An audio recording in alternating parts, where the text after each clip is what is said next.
The Cleveland Browns lost a football game last night in Pittsburgh 26-22. Yes, that's a difficult one to swallow.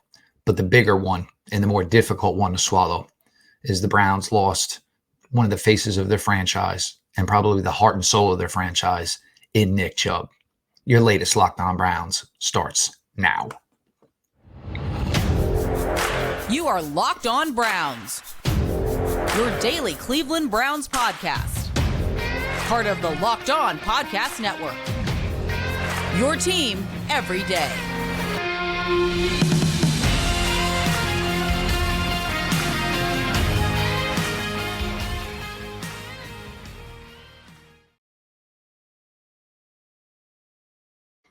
Welcome back, my friends, to the show that never ends, your daily delivery of all things Dog Pound LGB on the LOB, the Locked On Browns podcast, brought to you by the Locked On Podcast Network, your team every day. I am your host, Jeff Lloyd, and I appreciate each and every one of you who make Locked On Browns your first listen every single day, and the everyday crowd that just keeps on growing. I appreciate you all so much. Join the everyday crowd by subscribing to Locked On Browns YouTube channel, and of course, Locked On Browns is always available, always free, wherever you get your podcasts. This episode is brought to you by FanDuel Sportsbook, official sportsbook of Locked On. Make every moment more right now. New customers can bet $5 and get $200 in bonus bets guaranteed. Visit FanDuel.com/LockedOn to get started. Yeah, this is a tough one, guys. And, my intention was to sit down last night and go right after the game. The game itself, certainly obviously a mixed bag of emotions as far as the Browns' performance. But this team losing Nick Chubb. And it was said during the game last night, and I'm pretty sure it was Troy Aikman that said it, that, Nick Chubb maybe never got the talk that he deserved, maybe in national media. I think everybody knew how good he was. Everybody respected how good he was. Everybody understood how good he was. But it was always done with a little fanfare. I mean, he just literally looked like a 9-to-5 guy. Came in, punched his clock, busted his butt every single day, and then punched out.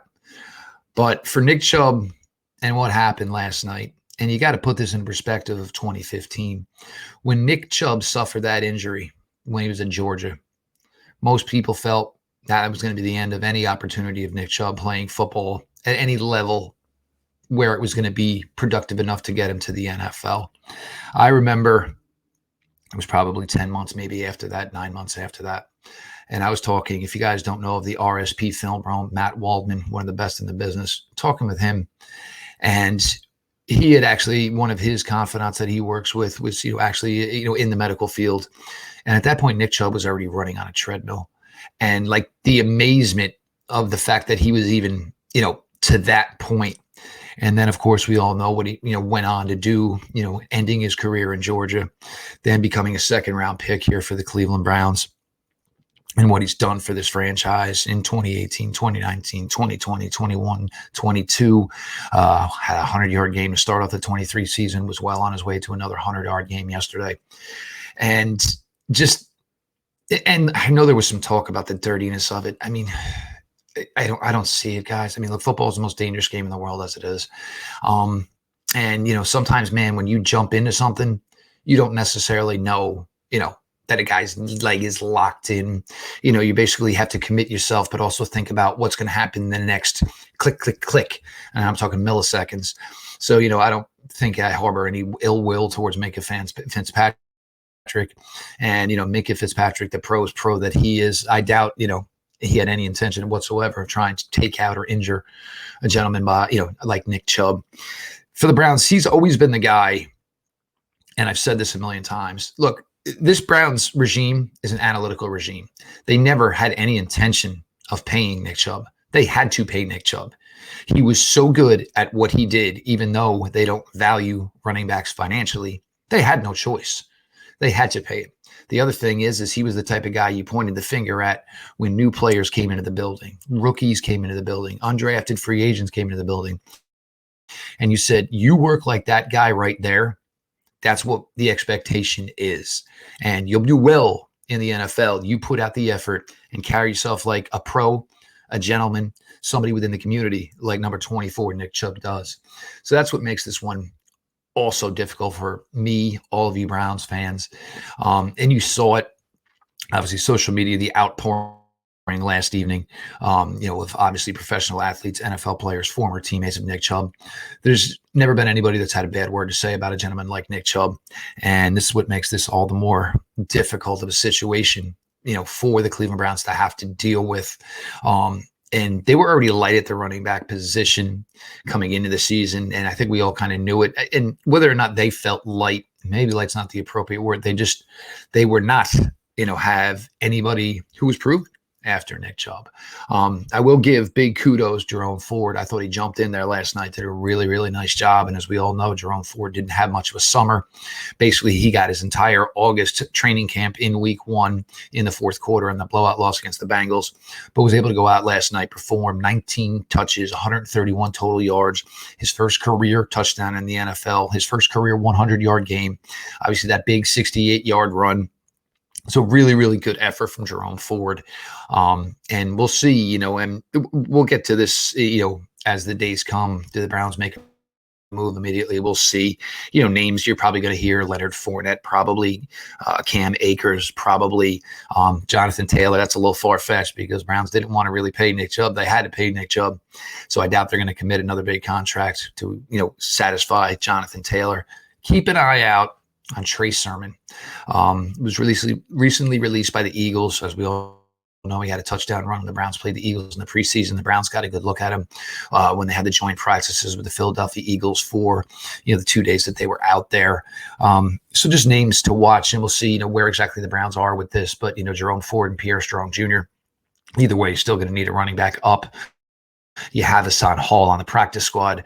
I know everybody wants to keep talking about Kareem Hunt, but Kareem, we saw last year there wasn't much left in the tank, and I doubt another year of getting older is going to put anything else in the tank.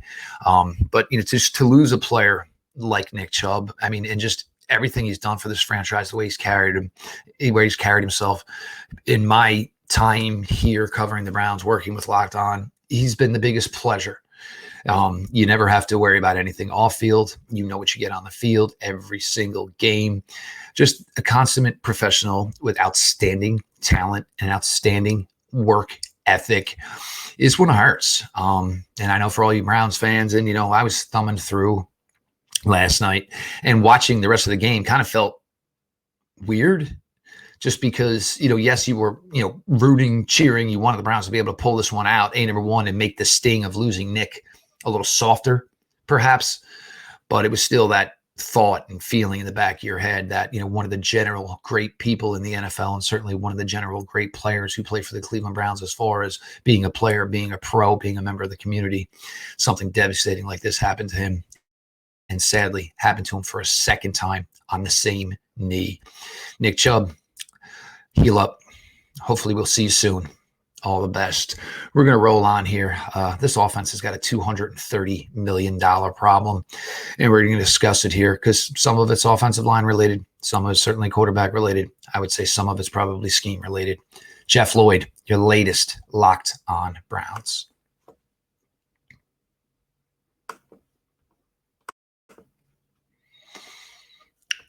Jase Medical. The Jase case provides 5 life-saving antibiotics for emergency use. All it takes to get a Jase case is fill out a simple online form. In some cases, jump on a quick call with one of our board-certified physicians. Get ongoing care from our physicians on any treatment-related questions. Doctor created, doctor recommended. Don't be caught unprepared. Everyone should be empowered to care for themselves and their loved ones during the unexpected. Jase handles everything from online evaluation to licensed pharmacy medication delivery and ongoing consultation and care. We all felt it during the pandemic. What are we going to do? I think I'm sick, but I don't think I have COVID. What do I do? I need medication. So, you call your doctors. They're not sure. They put you through all of it. But it just made it more difficult. And so with storms, shortages, pandemics, reliance on China and supply issues, we need to be prepared now more than ever. Jase Medical is simple. You go online, fill out a form, and then you get prescription life-saving medications right to your door. The Jase case gives you peace of mind so that you're not just hoping that you have access to medication in an emergency. Jase Medical Medical makes sure you have the medication on hand. Save more than $360 by getting these life-saving antibiotics with Jase Medical, plus an additional $20 off by using my code LOCKEDON at checkout. That's jasemedical.com.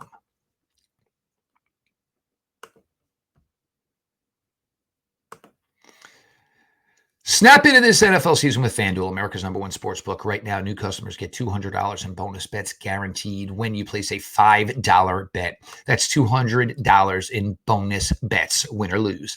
If you've been thinking about joining FanDuel, there's no better time to get in on the action. This app is super easy to use. There's a wide range of betting options, including spreads, player props, over-unders, and more.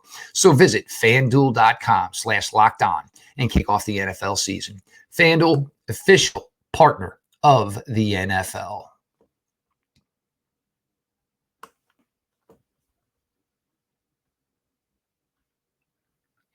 Jeff Lloyd, your latest Locked On Browns. I appreciate you all who make Locked On Browns your first listen every single day. Join the everyday crowd by subscribing to the Locked On Browns YouTube channel. The show is always available, always free, wherever you get your podcasts. We're going to talk offense here. My opening remark here on the offense is you had 8 days to get ready for this game. And somehow your opening play was to Harrison Bryant, your number 3 tight end.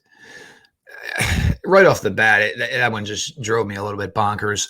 I don't want to hear about the mix-up, the communication. You are in the NFL. The ball was in your hands. You knew the ball was coming to you.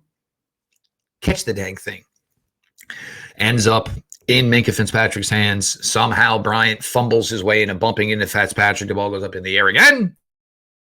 And Alex Highsmith takes it, races down the sidelines, and takes it in for a touchdown. And before you even knew it, it was 7-0. So, yeah, lovely start from that respect. Deshaun Watson, look, I don't know exactly where the issues are. And, it's not fair to say rust anymore. Because, look, Deshaun closed out the entire season last year. He had the entire offseason, OTAs, training camps, preseason games. He's already had week 1 under his belt. We tried to say, hey, maybe that was a difficult day to play, the weather, yada, yada, yada, yada, yada. He's just not playing consistent enough football. And part of what it is the Browns need to get more vertical. People are not respecting that the Cleveland Browns are going to throw the ball down the field. They're just not. So when a player like Elijah Moore, who runs a 4.35, runs, he gets the stem of his route, and everybody just knows he's cutting it down. Or he's, basically running a square in, he's running an out, he's running a hitch. There is no respect from opposing secondaries that the Cleveland Browns are going to go deep. There's none whatsoever. Now, Deshaun, as far as, within the pocket and the ball handling, look, all this isn't on him. The fumble, look, the play calling is bad because in that essence, the pass pro that you're asking Jed Wills to do is basically race against a 3-4 outside linebacker and beat him to the spot. It's a really difficult thing to do when you're playing the Pittsburgh Steelers, and their outside linebackers are obviously Alex Highsmith and TJ Watt, 2 of the best in the business, 2 of the most athletic in the business. So you put Jed Willis in a really bad spot there. It certainly doesn't help things when TJ Watt says we knew exactly what was coming. That certainly does not help things. And we have heard this a lot over the years as far as Coach Stefanski and the play calling. Now, this team, and with losing Nick Chubb, which has always been such a thing that this team could do at any point in any season, in any game, when they were down by some points, or guess what, the passing game isn't clicking yet. All right, let's go to a drive. Let's feature Nick Chubb. And the next thing you know, the Browns went 70 yards and 70 plays and scored a touchdown. And, most of the time it was Nick Chubb who was responsible for 45, 50 yards of the drive. You do not have that option now. This has to get vastly improved, like vastly improved. We talked about what San Francisco 49ers did in week 1 against Pittsburgh Steelers defense. They got a lot of stuff done in between the hash marks. The Browns did not get that done last night. A lot of stuff was to the outside. Amari Cooper, credit to him for a guy that was a true game time decision to be able to go in there and have 7 receptions for 90 yards. Caught everything thrown to him, was able to make some, obviously difficult catches, where he had to, hold his body control. So with phenomenal effort by Amari Cooper. But we talk about the $230 invested in Deshaun Watson. And we've all talked about it. Look, he does not have to be the 2020 version of Deshaun Watson. He has to be a consistent guy that can make some plays and not turn the ball over. Well, interception yesterday, maybe not his fault. 2 fumbles. But look, everything goes on the quarterback. That's just the way this goes.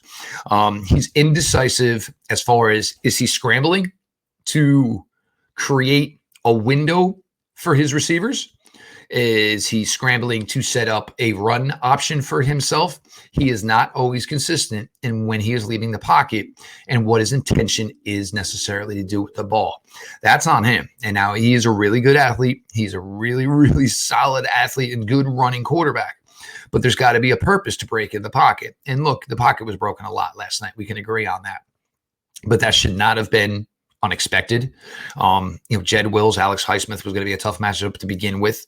You knew, obviously, that you were putting, obviously, DeJuan Jones out there in his first NFL start and one of the best in the business in TJ Watt. And it's just, TJ Watt and Alex Highsmith both scored touchdowns last night. I mean, that is just insane to think. You can't make the defense's job harder. It's fine to not get points. It's fine to have to punt the ball. But you cannot give up touchdowns on offense. And, the fact that the Cleveland Browns defense only gave up 12 points last night, but the Cleveland Browns offense gave up 14, it's terrible because as bad as the Browns looked in so many aspects last night, they should have won a game. Should have won a game pretty easily. We'll get to the defense here, and we're going to give them their flowers because they darn well deserve it. But the offense has got to get more consistent. You've got to start working over the middle. Because the other thing is, you brought in a player like Elijah Moore. Amari Cooper has been good with it. Donovan Peoples-Jones, and we got to find a way to get Donovan going here a little bit. He's kind of like the lost man in this offense right now, and it's a really, really difficult spot because Donovan was such a big part of this offense's success last year. But if you're not attacking the middle and hitting some balls over the middle, you're cutting down on yards after catch because everybody's a little closer to the line of scrimmage. Everybody's walking up to these receivers, and that's a problem because you need, Elijah Moore was brought here to get him the ball in space and then let him go do his thing. So yes, catching 5-yard passes, hopefully turning them into 15, 20-yard gains, but they are not cooking anything up over the middle right now. And that needs to get better. And, Deshaun Watson, for the money involved, hey, now at the end of the day, the money doesn't look nearly as, bonkers as it did for a player who missed the amount of time that he did, as it did, obviously, when it first went down. But you don't have the luxury of Nick Chubb right now. You are not going to have the luxury of Nick Chubb. And whatever running back the Browns add to this room to go with Jerome Ford and Pierre Strong Jr. is not going to be on the caliber of Nick Chubb. It's just not. Deshaun Watson, you led some really bad football teams in Houston as the quarterback. Here's the thing. You don't have to do that for the Cleveland Browns. You have a running game because you have a really good offensive line. You have a really solid defense. This needs to get right, and it needs to get right by Sunday. I understand, the Browns are all talking, positive. Everything will be, a focus on, trying to do this and have success for Nick Chubb. But until Deshaun Watson can play with more consistency, and he knows it, and he basically said it, and that's, you're the quarterback. It is all on you. And, you want to blame play calling, you want to blame offensive line. Look, every aspect of it plays its part, and it's not getting done right now. But this offense needs to turn the page and turn the page quickly. And this needs to become Deshaun Watson's team. And Deshaun Watson has to start playing, A, like a $230 million quarterback, but B, like the quarterback that we know that he is. So whatever he's got to do to find it, he's got the guys around him to do it. He's got the offensive line. He'll still have a running game. Come on, Deshaun. The city needs you. So please, if you can, it's time to amp it up a little bit there, DW. Jeff Lloyd, your latest Locked On Browns. We're going to come back. We'll talk a little about the defensive side of the ball.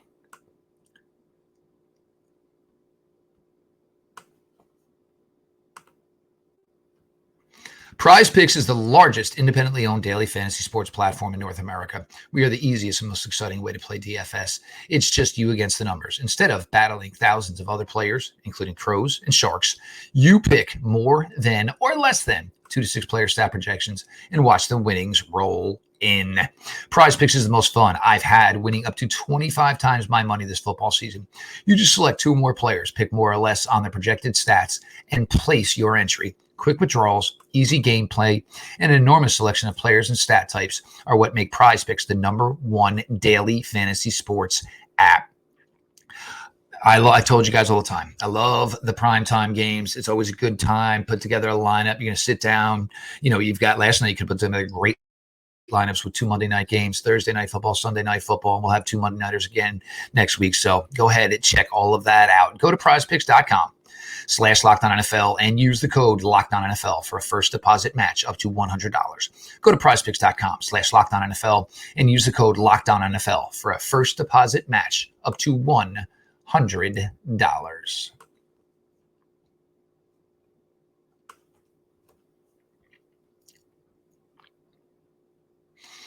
Jeff Lloyd, your latest Locked On Browns. Cleveland Browns lose last night, Monday Night Football, 26-22 to the Pittsburgh Steelers.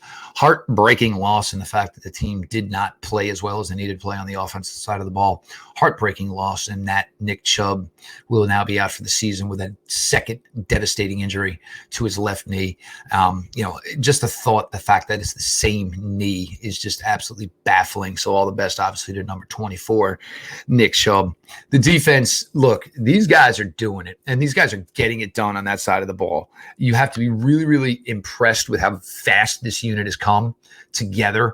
Granted, Myles Garrett, it was definitely an off night where Myles Garrett, we didn't, and look, he's not going to be Superman every single week. So let's, cool our jets as far as that is concerned. But they gave the Steelers all they could handle. The only thing the Steelers really got in the entire day was a 71-yard play to George Pickens, which was obviously some sort of busted coverage or a missed assignment. Because if you're covering anybody, and it did seem that was one thing, if I want to give a negative to the Browns defense, last night, it seemed like they had a hard time with Pickens. And it seems odd because Pickens should be the guy that you're making sure does not beat you. As I mentioned on the pregame show, I said I was more scared of Jaylen Warren than I was of Najee Harris. And it turned out to be true, as Jaylen Warren was a big contributor out of the backfield. Cleveland Browns run defense held the Steelers to 2.6 yards per carry. Very, very impressive. This team has been really, really good since the summer in stopping the run. They have been vastly improved, light years improved in stopping the run since they were in 2022. You're certainly starting to see the effects of Jim Schwartz and, of course, all the talent that was brought in on the defensive side of the ball. Grant Delpit, another solid day, fumble recovery, interception. Grant Delpit, number 22. And as I mentioned on the pregame show as well, we were talking about with Juan Thornhill back, you could start play Grant Delpit closer to the line of scrimmage. That obviously led to the interception, of course, where Kenny Pickett just never saw him. So Grant Delpit, he's just really, really coming into his own this year. And this is the type of player that everybody was raving about when he was down at LSU and when he was going through the draft process. This is the type of talent Grant Delpit is. He's a guy who can kind of do anything from the safety position. And the Browns are reaping the rewards. You talk about the fact that the Pittsburgh Steelers were losing by a field goal going into the fourth quarter rather. In the fourth quarter, the Pittsburgh Steelers had -7 yards. -7 yards in the fourth quarter. But that fumble, the hit strip by Alex Highsmith, TJ Watt takes it to the house. The Browns lose on that. The Browns defense allowed -7 yards in the fourth quarter. But somehow the Browns offense couldn't come back to combat that and find a way to steal a game in Pittsburgh. But this defense, they just continue to work their butts off. And this is what's going to be so instrumental in this team going forward and why this offense is going to have to get it right. Because when you got your defense, who is now given up, yes, on the record, it's going to say they gave up 26 points last night. But in actuality, this Browns defense has given up 15 points to this point, 7.5 points per game. This offense has to start getting some points on the board. Otherwise, you're going to get the defense starting to be a little upset. It's difficult when you play as well as you do defensively. And the next thing you know, you're right back on the field. Or the next thing you know, you're right back on the field and the team's got the ball already in your red zone. The Browns have to become a unit that plays well in all phases of the game, offense, defense, special teams. Even Donovan, I don't know what happened there. I don't know if he got lost in the lights. There he is standing at the 20, and the next thing you know, the ball's at the 2-yard line. That, things like that cannot happen. We talked about that. Special teams got to be clean, always clean. You can't have those type of things that, in a tight game can make a difference. I know a lot of people want to talk about the Joey Porter hold on the Browns last play of the game. 100%. It wasn't even a hold. It was 2 holds because he had him with 2 hands. But it should have never come to that. Cleveland Browns are a better team than Pittsburgh Steelers. They are. They didn't play like it last night. They didn't perform like it last night. But the Cleveland Browns are a better football team than the Pittsburgh Steelers. So they needed to win that game. And with all the history that they wanted to break going into that game, and unable to do it. Just a heartbreaking night for the Cleveland Browns. The loss is one thing, and I can live with the loss. I can deal with the loss. But knowing you lost that one, and more importantly, a guy like Nick Chubb, we know his season's over. We know Nick Chubb is technically off the books at the end of the season. This whole thing is just terrible. It's just a really, really terrible spot. And, it just hurts as a fan. There's always those certain players that just, stick with you just because of the way they carry themselves. Nick Chubb is certainly one of those guys. We got a lot more coming this week. Obviously, we'll get to a PFF show. We'll see how we cover what's going to go on here as far as the running back room. It's just, difficult, 12 hours or so here for the Browns fans here, tough for us, right? Absolutely. I am Jeff Lloyd, your host here at Locked On Browns. Appreciate everybody who makes Locked On Browns their first listen every single day. Join the everyday crowd by subscribing to the Locked On Browns YouTube channel. And of course, Locked On Browns is always available, always free wherever you get your podcasts. This has been your daily delivery of all things Dog Pound. LGB on the LOB. Let's go, Browns. You are Locked On Browns, your daily Cleveland Browns podcast.